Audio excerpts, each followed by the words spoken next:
হচ্ছে না ফিলিস্তিনে? ইখওয়ানের উপরে নির্যাতন হচ্ছে না?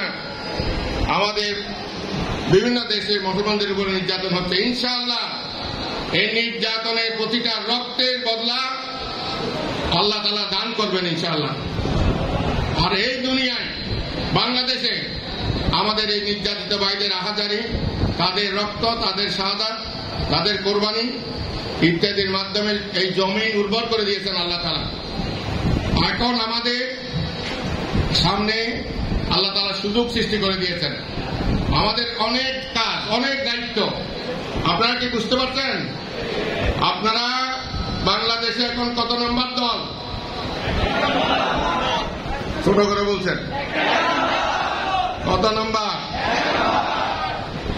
হ্যাঁ, আপনারা এখন সত্যি 1 নম্বর দল এবং জনগণ চায় আপনারা দেশে দায়িত্ব গ্রহণ করবেন। আপনারা কি পুরো দেশের জনগণের দায়িত্ব গ্রহণ করার জন্য প্রস্তুত আছেন? এই দায়িত্ব যখন গ্রহণ করতে প্রস্তুতি নিতে হবে, অনেক দায়িত্ব, অনেক কাজ, অনেক কর্তব্য, কিন্তু সময় আবার বলেন সময়, দায়িত্ব বেশি, সময় হ্যাঁ, এটা খেয়াল রাখতে হবে। এই জন্যে বক্তৃতার মন থাকা ভাই বক্তৃতা দিয়ে চলে যাব, এটা হবে না ভাই। এখন কাজ করতে হবে, ঘরে ঘরে দাওয়াত পৌঁছাতে হবে, মায়েদের কাছে দাওয়াত পৌঁছাতে হবে, স্ত্রীর কাছে দাওয়াত পৌঁছাতে হবে, বোনদের কাছে দাওয়াত পৌঁছাতে হবে, পাড়ায় পাড়ায় সংগঠন করে তুলতে হবে। এখন বলি, আগামী 2 মাসের মধ্যে একটা কমিটি অথবা একটা ইউনিট করতে পারবেন, চেষ্টা করবেন ইনশাআল্লাহ। চাই দেখে হাত তোলেন, সবাই হাত তোলেন, না আরো তোলেন ইনশাআল্লাহ। আল্লাহ তুমি কবুল করো, আল্লাহ তাআলা ভাইদের ইচ্ছাকে পূরণ করে দাও, আল্লাহ এই ময়দানকে উর্বর করে দাও। হাত নামান, আল্লাহ আমাদের কবুল করুন, আমিন। ভাই যখন হাঁটবেন, হাতে যেন কোরআনের তাফসীর থাকে, হাতে যেন হাদিসের একটা বই থাকে, হাতে যেন একটা ইসলামী সাহিত্য থাকে। প্রতিদিন কমপক্ষে একটা সাহিত্য একজন ভাইকে বিতরণ করবেন। 1 মাসে 5 টাকা থেকে 10 টাকা করে বইয়ের দাম, এরকম ছোট ছোট বই আছে কিছু, এরকম 10 টাকা হইলে 100 বইয়ের দাম কত হয় ভাই? 1000 টাকা। 2 মাসে 1000 টাকার বই বিতরণ করতে পারবেন কারা কারা? দেখে হাত তোলেন। আলহামদুলিল্লাহ। তাইলে হালি শহরের এমন কোন পরিবার থাকবে না যেই পরিবারে বই পৌঁছবে না। পারবো তো ইনশাআল্লাহ? ইনশাআল্লাহ। এরপর আমি একটা শব্দ সব জায়গায় বলছি, এখানেও বলছি, শব্দটা হলো অন্তর্ভুক্তিমূলক দৃষ্টিভঙ্গি পোষণ করতে হবে। অন্তর্ভুক্তিমূলক কি বলছি ভাই শব্দটা? আবার বলেন, অন্তর্ভুক্তিমূলক। ইংরেজি হলো ইনক্লুসিভ, মানে কি হিন্দু, বৌদ্ধ, খ্রিস্টান, উপজাতি, নৃগোষ্ঠী সবাই আমাদের ভাই বোন, সবাইকে বুকে আগলে রাখতে হবে, নিরাপত্তা দিতে হবে। তারা যেন মনে না করে যে আমি বাংলাদেশে নিরাপদ না, তারা সবাই যেন অনুভব করে সংবিধান সম্মতভাবে সবাই সমান নাগরিক, কোনো বৈষম্য নাই, কোনো শোষণ নাই, কোনো অবিচার নাই, সবাই যাতে একসাথে বসবাস করতে পারি। এটা হলো ইনক্লুসিভ, অন্তর্ভুক্তিমূলক। বুঝতে পেরেছেন? তাহলে আমরা সবাইকে এভাবে আমাদের দেশের ভাই বোন হিসেবে নিতে পারবো তো ইনশাআল্লাহ? হিন্দু একজন হইলেও, একটা পরিবার হইলেও আপনি বাছাই করবেন যাদের সাথে প্রতি মাসে তাদের খোঁজ খবর রাখবেন। আপনি বছরে কমপক্ষে 12টা পরিবারের খোঁজ খবর রাখতে পারবেন না? দেখে কারা কারা রাখবেন, হাত তোলেন। ইনশাআল্লাহ আমরা এখন থেকে এটা করব। এরপর আমি আরেকটা কথা আপনাদের সামনে বলি, আমরা বহির্বিশ্বে জঙ্গি, মৌলবাদী, সাম্প্রদায়িক এই শব্দগুলো উচ্চারণের যাতে সুযোগ না পায়, এই অভিযোগ উত্থাপনের জন্য যাতে সুযোগ না পায়, সেই জন্য কিছু কাজ করতে হবে। এই কাজগুলো কি ভাই? এই কাজগুলো হলো, আমি বলি না যে আপনি বন্ধ করে দেবেন, তবে একটু কম বলবেন কিছু কিছু স্লোগান। কোন স্লোগান? একসময় খুব দিতাম ছোটবেলা থেকে। এই চট্টগ্রাম কলেজে যখন ভর্তি হলাম সিভিক শুরু করলাম ওপেন ৭৭ সাল থেকে।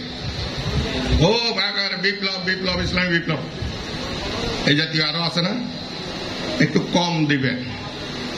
শব্দটা কি বলছি, ইনক্লুসিভ, কম দিবেন, বাইরে যাতে ইসলামোফোবিয়া ছড়াইতে না পারে। জঙ্গি, কেমন জঙ্গি রাষ্ট্র, জঙ্গি দল, জঙ্গিরা ক্ষমতায় আসছে, মৌলবাদীরা ক্ষমতায় আসছে, এই কথাগুলো যাতে বেশি প্রচারের সুযোগ না পায়। ইসলাম মানে হলো, ইসলামের সুমহান আদর্শ মানে কি? ইনসাফ, জাস্টিস, ন্যায় বিচার, সুশাসন, মানবাধিকার। ইসলাম মানে সমান অধিকার। ইসলাম মানে হলো বৃদ্ধদের সম্মান পাবে, ছোটরা স্নেহ পাবে, মহিলারা মায়ের সম্মান পাবে। এইগুলো তো ইসলাম। তো এইগুলো তুলে ধরবো বেশি করে। আমরা ওই প্রোগ্রামগুলো দিয়ে বিপ্লব কথা বলতেছি, এইটা একটু কম বলবো। আমার কথা বুঝতে পেরেছেন? এইভাবে করে নিবেন। এরপর আমাদের আব্দুল্লাহ তাহের ভাই একটা ঘটনার উল্লেখ করি। ওনার কাছে ইন্টারভিউ নিতে আসছে এই যে ভারত থেকে একটা মিডিয়া চ্যানেল, টিভি চ্যানেল, পেছানো শুরু করছে। কি পেছানো? ফেসবুকে কোন এক ভাই, আমি একজন আমাকে সাথে চলে দেখছি, আমি ফেসবুক ব্যবহার করি না, তো লিখে ভারতে বিহার, ওড়িশা, ঝাড়খণ্ড, আসাম, ত্রিপুরা, এই 7 স্টেট সবগুলো মিলে হবে বৃহত্তর বাংলাদেশ। এটাই হবে বাংলাদেশ। এখন ভারত ছোট্ট একটা ফেসবুকে গিয়ে লিখছে নাম গোত্রহীন, চিনি না আমি চিনি না। এখন ওটা নিয়ে তাইবারে প্রশ্নের পর প্রশ্ন পেঁচাচ্ছেন। কারণ কি? তাদের ভিতর ভীতি। আমরা এই জাতীয় গুলো করে কোনো লাভ এখন হবে না। হবে কি? এই জন্য এই জাতীয় ফেসবুকে লিখলে এখন গোটা দুনিয়াটা, আমি যা বলছি এখন কেউ যদি এখানে, অনেকে হয়তো লাইভ সম্প্রচার করছেন, গোটা বিশ্বে চলে যাচ্ছে। আমাদের বাংলাদেশি বাঙালি ভাইরা সারা বিশ্বে যেখানে যেখানে ছড়িয়ে আছে তারা এগুলো লাইভ দেখছে। এই জন্য আপনি ছোট্ট একটা জিনিস দিচ্ছেন, এটা এখানে থাকছে না, এটা চলে যাচ্ছে। এই জন্য আমরা এই জাতীয় উত্তেজনা তৈরি করে, সম্পর্ক নষ্ট করে এই জাতীয় কাজগুলো করার ক্ষেত্রে খুবই সতর্ক থাকবো। অতিরিক্ত আবেগী হয়ে এই জাতীয় কথাবার্তাগুলো বক্তৃতায় কম বলবো, লেখালেখিতেও কম করবো। খেয়াল রাখতে হবে, আমাদের যেটা কৌশলগতভাবে আমাদের দেশের নিরাপত্তার জন্য যা করা দরকার সেটা তো অবশ্যই আমাদের সেনাবাহিনী সব মিলে, দেশের জনগণ আমরা সবাই মিলে করব। কিন্তু কাউকে হুমকি সৃষ্টি করব না, আমরা এই জাতীয় জিনিসগুলো করব না।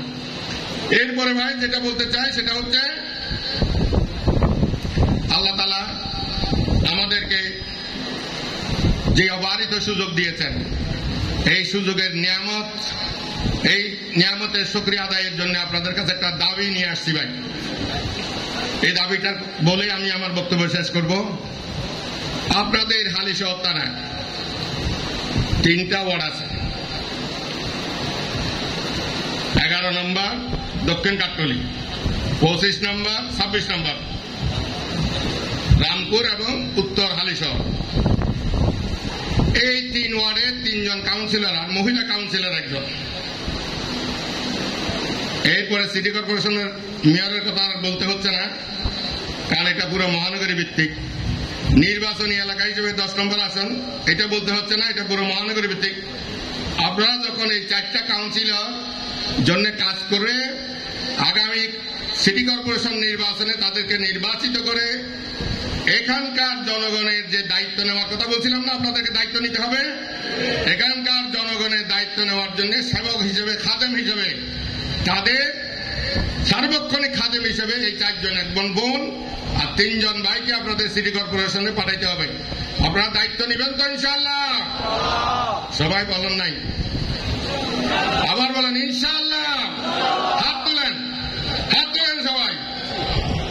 আচ্ছা, হাত নামান, আল্লাহ কবুল করো, আমিন। আমরা আমাদের ভাইদের, আমাদের বোনদের মাধ্যমে পুরো সিটি কর্পোরেশনকে, চট্টগ্রাম মহানগরীকে আমরা নতুন ভাবে ঢেলে সাজাতে চাই। ইনশাআল্লাহ পার্লামেন্ট নির্বাচনেও আপনারা পার্লামেন্টে আমাদের ভয়েস, আমাদের বজ্রকণ্ঠ, আমাদের উচ্চকণ্ঠ, আল্লাহর দ্বীনের পক্ষে দিনকে বিজয়ী করার জন্য বজ্রকণ্ঠ উচ্চকণ্ঠ পার্লামেন্টে আপনারা পাঠাবেন ইনশাআল্লাহ। রাজি আছেন তো? হাত তোলেন সবাই আবার ইনশাআল্লাহ। আমরা কথা বেশি বাড়াতে চাই না। আর সর্বশেষ যেটা বলবো সেটা হচ্ছে, আমরা তো এই দেশের জনগণ হিসেবে আমাদেরকে থাকতে হবে। এই দেশের ভালো মন্দের সাথে আমাদেরকে অবশ্যই দায়িত্ব নিয়ে থাকতে হবে। এতদিন আপনারা ছিলেন সাধারণ মানুষ, এতদিন আপনারা ছিলেন সাধারণ জামাতের কর্মী, শিবিরের কর্মী। আজকে থেকে আমার কাছে আপনারা আমার মাধ্যমে আমার সাথে ওয়াদা করেছেন এই দেশের জনগণের দায়িত্ব নেওয়ার। এই জন্য এখন থেকে আপনার প্রতিবেশী, আপনার পাড়া, আপনার বিল্ডিং এ, আপনার মহল্লা, পুরো এলাকায় যে লোকেরা বসবাস করে, মা বোন এবং ওখানে ছেলে মেয়ে বৃদ্ধ যারা বসবাস করে, হিন্দু বৌদ্ধ খ্রিস্টান নৃগোষ্ঠী উপজাতি যারাই বসবাস করে, তাদের দায়িত্ব আমি আল্লাহ তাআলার পক্ষ থেকে জামাতে ইসলামী চট্টগ্রাম মহানগরীর দায়িত্বশীল হিসেবে আপনাদের কাছে অর্পণ করে যাচ্ছি। গ্রহণ করেছেন তো? গ্রহণ করে নিয়েছেন? ভালো করে হাত তোলেন, ভালো করে হাত তোলেন। এই যে দায়িত্ব নেওয়ার ক্ষেত্রে কেউ ভয় পেয়ে গেছে, যারা ভয় পাইছেন তাদেরকে কি আল্লাহ দায়িত্ব দেবেন? যে দায়িত্ব নেওয়ার জন্য আল্লাহ আকবরকে সামনে আগায় মুজাহিদ, তাকে আল্লাহ দায়িত্ব দেন। আবার হাত তোলেন দেখি, হাত তোলেন মুজাহিদ। আল্লাহ নামে নেবার আল্লাযীনা আমানু ইউকাতিলুনা ফি সাবিলিল্লাহ ওয়াল্লাযীনা কাফারু ইউকাতিলুনা ফি সাবিলিত তাগুত। যারা আল্লাহর পথে লড়াই করে, ইমানদাররা আল্লাহর পথে লড়াই করে, আর কাফেররা তাগুতের পথে লড়াই করে। তো এগুলোই আমাদের লড়াই। এই যে মানুষের দায়িত্ব নেব, এগুলোই আমাদের লড়াই। এই লড়াই অব্যাহত রাখতে হবে। এই দায়িত্ব নেওয়ার ভিতর দিয়ে এই লড়াই আমাদের চালিয়ে যেতে হবে।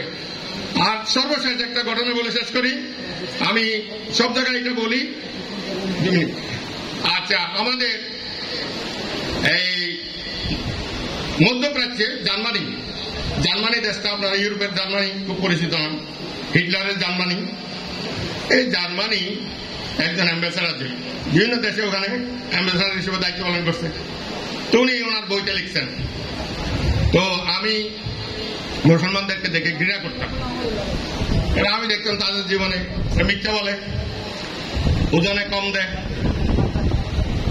অবিচার আছে, নারী দর্শন আছে, নানা ধরনের চুরি চামারি আছে। হেন অপরাধ নাই যে মুসলমানদের জীবনে নাই। অনুন্নত, ভব ঘুরে, সময় নষ্ট করে, আড্ডাবাজি করে। আর আমাদের দেশ উন্নত। রাস্তাঘাট দেখেন, বিচার ব্যবস্থা দেখেন, আমাদের আদালত পাড়া দেখেন, আমাদের আইন অঙ্গন দেখেন, আমাদের রাজনীতি দেখেন, সবই উচ্চ থেকে উচ্চতম মান। আমরা কেন ইসলাম গ্রহণ করবো? মুসলমান কেন হবো? আমি মুসলমানদের থেকে ঘৃণা করতাম। কিন্তু যখন ওই আরবিয়ান কান্ট্রিগুলোতে অনেকদিন ছিল, তো আরবি শিখছেন, আরবি শিখার পরে ক্লাসিক আরবি শিখছেন, শিখে এবার কোরআন হাদিস পড়া শুরু করছে। শুরু করার পরে দেখেছে, উনি বলে যে আমি কোরআন হাদিসের যে ইসলাম দেখে মুসলমানদের জীবনে তো ইসলাম পাই নাই, মুসলমানদের জীবনে ইসলাম দেখে আমি ঘৃণা করছি। আর কোরআন হাদিসের ইসলাম আমাকে অভিভূত করে, আমাকে কোরআন হাদিসের ইসলাম গ্রহণ করে নিয়েছে। আমি ইসলামের কাছে আত্মসমর্পণ করে ফেলেছি, মুসলমান হয়ে গেছি। মুসলমান হওয়ার পরে উনি এইগুলো লিখছেন, এই দুঃখের কাহিনী। আমাদের জীবন থেকে আশা করি হালি শহরে এমন অবস্থা আপনারা তৈরি করবেন, কোন ঘরে কোনদিন চুরি হবে না। আপনারা কোন লোক ওজনে কম দিয়েছে হালি শহরে হবে না। হালি শহরের রাস্তায় কোন মহিলা দেখা যাবে না। হালি শহরের কোন মেয়েকে কেউ ইফটিজিং করেছে এরকম হবে না।